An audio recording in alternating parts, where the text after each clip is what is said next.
Hello everyone and welcome to the Green Man channel. I hope you're doing good and well. So it's time for another Symphonic Metal albums tier list, and this time I'm tackling third albums. So you can check out a playlist where I'm doing these tier lists specifically for Symphonic Metal. I'm a pretty big fan of this genre, and this time round we have got down to 14 albums, I think. And as I go through fourth, fifth, sixth, seventh albums and so on, you will notice the number of bands start to drop off a bit, just because some bands have been around for longer than others. It's just how this is going to roll with this format specifically. And once again, I've got the usual range of tiers. Everything from, what are pretty much my personal favorites will probably go into perfection tier. Then you've got the excellent tier, which actually a number of my favorites go into as well. Not everything is perfect, but I might still really love it.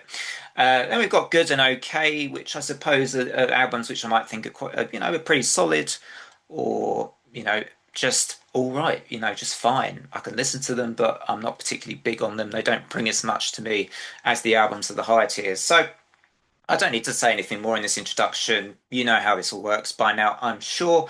So let's crack on with my third album's tier list for Symphonic Metal. We start with Delane, We Are the Others. Not an album I've ever really liked, to be honest. It is continuing in the vein of April Rain, which I did quite like, but this one I feel like falls too much into a formula.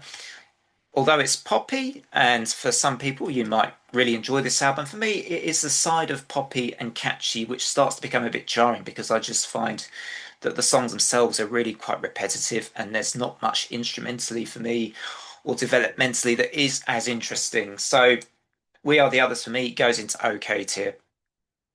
Next up is a personal favourite of mine, Nightwish's Wishmaster, which I think is pretty underrated. I even did a Dark Horse Disc episode of this on my own in the first series of Dark Horse Discs, and I really feel this is, as far as symphonic metal, power metal goes, symphonic power metal, I think this is a great Nightwish record. It comes before later albums from the band, which were much bigger, I think, and this is just really, really solid stuff. I love cuts like the opener, She Is My Sin. The title track Wishmaster is amazing, I think. Really clever arrangements on the vocals on this record, I think, as well as that, the really strong rhythms and power metal guitar as well from Empu. Just a really, really great Nightwish album. Next up, I'm going with Epica's Divine Conspiracy. We're going to talk about this one next. And for me, this is where everything came together for Epica. It takes, I think, the strong vocals that Simone demonstrated on the first record on the Phantom Agony and combines them with what they were trying to achieve, I think, with the second album, Consigned to Oblivion. But this blends, I think, both of those things together to really come up with Epica's first, real triumph of a record, where I think they just about achieved perfection, blending more complex symphonic arrangements but blending them well with great melodies and Simone Simon's excellent vocals too. So, Divine Conspiracy was where it just simply all came together, and that's why Epica's Divine Conspiracy is going into perfection. I've got to shout out some great cuts from this album. It's hard to resist doing that when you've got such an excellent record. The Obsessive Devotion, Falls of Damnation, and of course the title track for me is an excellent long cut, one of my favorite Epica songs. Next up, I'm going for Within Temptation and the Silent Force. And you know what? This is another symphonic metal classic. I think this was quite low down though, or it's about halfway up the symphonic metal classics tier list I did, classic bands tier list I did a year or two ago. Come to think of it, I think this should have been a bit higher up on that list. Revisiting this, I do think this is a really fantastic record. It's very big, it's very bombastic. For me, Sharon found a sort of vocal peak on this album, and rather like with Epica, they found what works for them by this point, I think, in their career. And Silent Force therefore also goes in perfection. I mean, when you have songs like Stand Your Ground, um, Stand My Ground, Sorry, See Who I Am.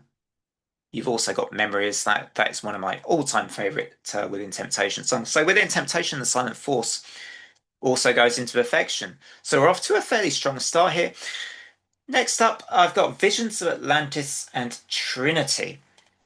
Now, I personally think with each album in this early phase of the Visions of Atlantis discography, of course, this is still before the Clementine phase, which for me personally is the phase I'm most looking forward to getting to with this band, and I'm sure many Visions fans perhaps will also be looking forward to when I get to those later Visions of Atlantis records. But their early outputs actually I find it getting better and better as we go through each record. And I find this one is a little bit better than their last one, Castaway. I'm still not sure that it's going to go. It's certainly not going to go into perfection, and I probably won't put it into excellence here. But I think this firmly goes into good, and it is pushing excellent now for me. I really enjoyed this record. I really loved cuts like My Dark Side Home. I thought female vocalist Melissa Furlack gives an awesome performance in the more operatic Return to You as well. Now, next up is Therion, and they are Therion here. So this is their third album. This is called Symphony Masses. Ho Draken Ho Megas. I had to look at my notes for that because it's a hell of an album title. Um, and for me, I didn't quite like this as much as the previous two albums that were pure death metal. This is moving towards symphonic death metal, this album. In fact, the title of the album, Symphony Masses, kind of like almost indicates that that's where the band is starting to head to.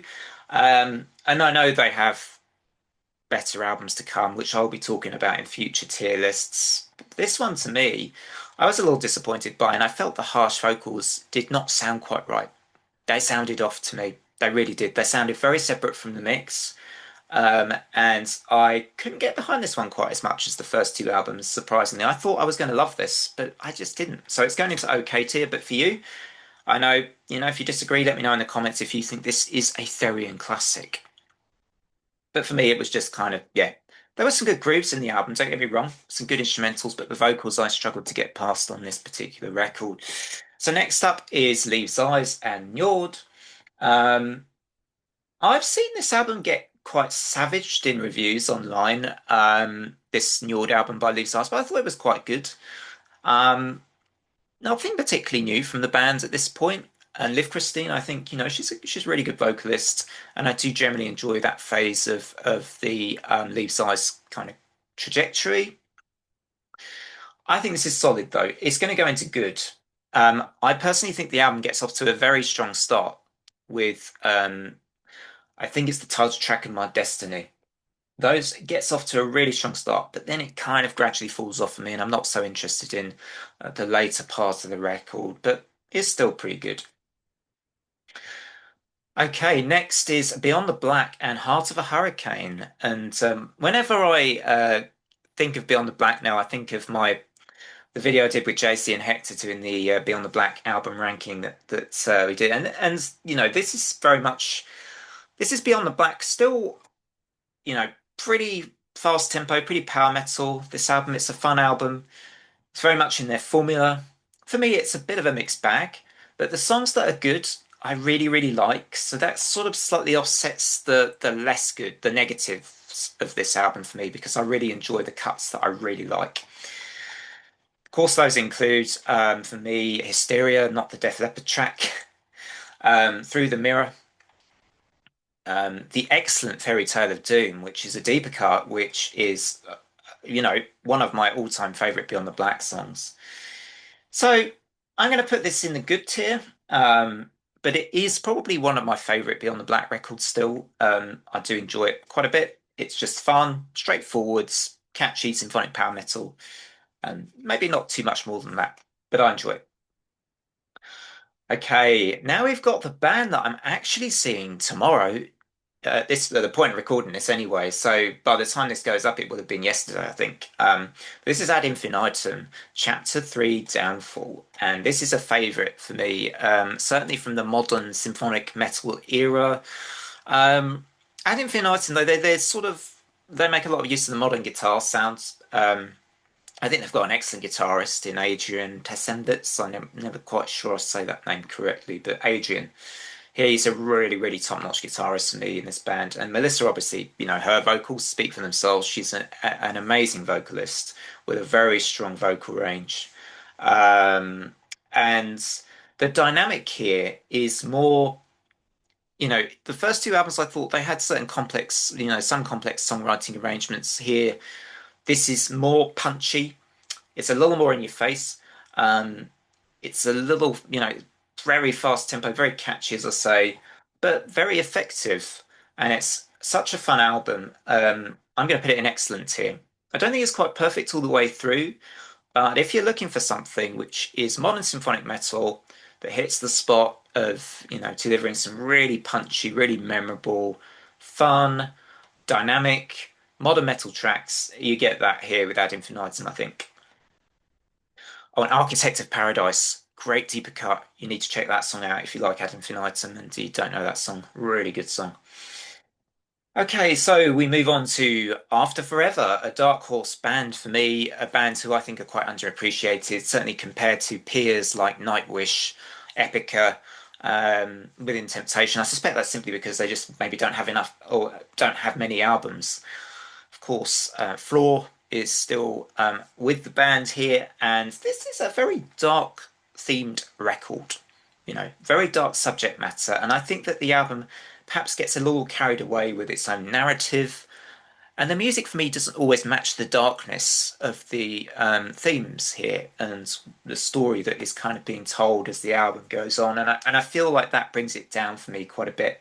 However, musically, I still think it's very good. But the sort of mismatch of the theme and the delivery of the music, and sometimes I feel like they get a bit carried away with that sort of its story, and it sort of therefore loses its power of what it otherwise could have been, I feel. So I'm going to put this one in good, but you know, it's still pretty strong. It's going to go, I think I'm going to put it just above Visions of Atlantis in the good tier. It's almost excellent still because After Forever, I just think, they are a hugely underrated band. Um, but yeah, I think for the aforementioned reasons, it just doesn't quite hit excellent for me. It doesn't quite, but it's very close. Who have we got next? Serenia, Nine Destinies, and a Downfall. I think this is a favorite amongst Serenia fans, but not really for me. A couple of the tracks, like Nine's Eye, I find sort of bordering on jarring. It's very catchy, but I kind of don't really like it. It just doesn't hit me. It just doesn't hit me, guys. Um, but the album's not bad, but I'm probably going to put it in bottom tier. Um, I I think I'm just going to reorder the bottom tier slightly here. I think that Serenia, it still goes at the top of OK tier. But yeah, I've tried to get into this album a lot in the past, but compared to their first two records, which I felt were better produced, this one certainly for me has a flat production. It doesn't sound very good whenever I listen to this album, as well as for me the songs not being as impacting as from those first two records. But yeah, it's all right. It's going into OK. Now we move on to Lunatica, a band who I have sung the praises of a lot, I think, before on this channel. Fables and Dreams is one of my all-time favorite symphonic metal albums. It made my top 10 of that list I did in 2023. One of my most viewed videos, that one, top 10 symphonic metal albums of all time. But this album, I think, compared to that, is quite a big drop off. I will say I really like the longer song Emotion towards the end of this record, but it's otherwise, again, I mean, this is, say, just comparing it to the Serenia album I was just talking about. The production's pretty good here, but it overall still, from a songwriting point of view, and I think from the sort of having the fantastical element, I thought worked really well with Fables and Dreams. This one just sort of feels a little bland in terms of topics, subject matters. Even the song titles are very, very simple with, like, not that that's, the be all and end all of an album. Song titles are just that. They are the titles of the songs. They don't necessarily mean the song's going to be bad, but the song titles here feel very kind of like one of them's called, I think, Out. Another one's called Together. One one's called The Power of Love, which, there are very famous songs called that. So I didn't feel the album was super imaginative for me. It's going to also therefore go into OK, but good production, good performance from Andrea. I do think she's an underrated singer, very unique voice for the genre. For me, she sounds like no other symphonic metal singer, and I like her kind of higher range, her sort of higher pitch. Um, Andrea with that via another surname I just simply butcher that I can't say. I just think maybe I should just not bother saying it. So we've got two more albums to talk about here. We've got Nemesis, Quiet Resistance, and this is a bit of a dark horse. I think I've really enjoyed this. It reminds me quite a lot of Evanescence's 2011 self-titled album, and it came out that same year. It was like the band, I feel they learnt from Control, because I just thought Control just didn't do a whole lot for me. They kind of went back to sounding a little bit more gothic and less kind of Euro pop, and that worked to me. There was certainly leanings to a sound that for me just fit the kind of whole Amy Lee and Evanescence thing with this record, and it works, I think, for the band. I do still miss the sort of the classic symphonic approach that they used for album number one for their debut, but this was a step up for me from Control, and it was a very good step up at that. I just want to shout out some tracks as well from this one, like Caught in the Middle, It's Over, and The Ballad I Live shows the excellent vocals of Manda, the singer here. Another last album I'm going to talk about is Andrea's India, their third album. And again, we're going to finish on a high. We're going to finish on a high. The Green Man's third album's tier list is going to finish on a high. This is also excellent. I think it goes in the same tier there as Nemesis, Ad Infinitum, and Nightwish. Really, really strong albums. Andrea, I'm finding, are massively, massively underrated. Each album in their discography I'm going through so far, I believe, like three albums, two have been in excellent tier and one in good. This is one of the symphonic metal bands I know the least, and I'm finding they have some seriously good hidden gems in their discography. I know they've had various lineup changes, singer changes, and stylistic changes, I think, in their own realm of in the realm of symphonic metal as you kind of go from record to record. But despite that, the albums are all pretty much they're all of very good quality. This continues that trend for me, this India album. Personally, I love the Todd track, In Love with the Darkness, and a ballad called Winterhearted, I think, is a really strong song as well on here. So yeah, in the Lisa Middle Half era still very, very good album. So that's the end of a tier list. And we've got, a pretty evenly distributed tier list here with just two making perfection. I thought I'd be gushing about more records this time around. I really was convinced I'd be gushing much more. But maybe that's the fourth albums because, yeah, I'm already thinking of some pretty massive fourth albums that came out from these bands that were excellent. So that'll be next time, though. For this time, from me, as always, on the Green Man, do drop a like and a sub if you're new to my channel and you enjoy tier lists like this, and you maybe, if you're a symphonic metal fan and you want to find out more symphonic metal albums, we're exploring the genre anew, a genre which is often, I think, sometimes quite unfairly judged. There is a lot of good stuff in this genre, despite what people say. So from me, the Green Man, until next time on the channel, it is bye for now.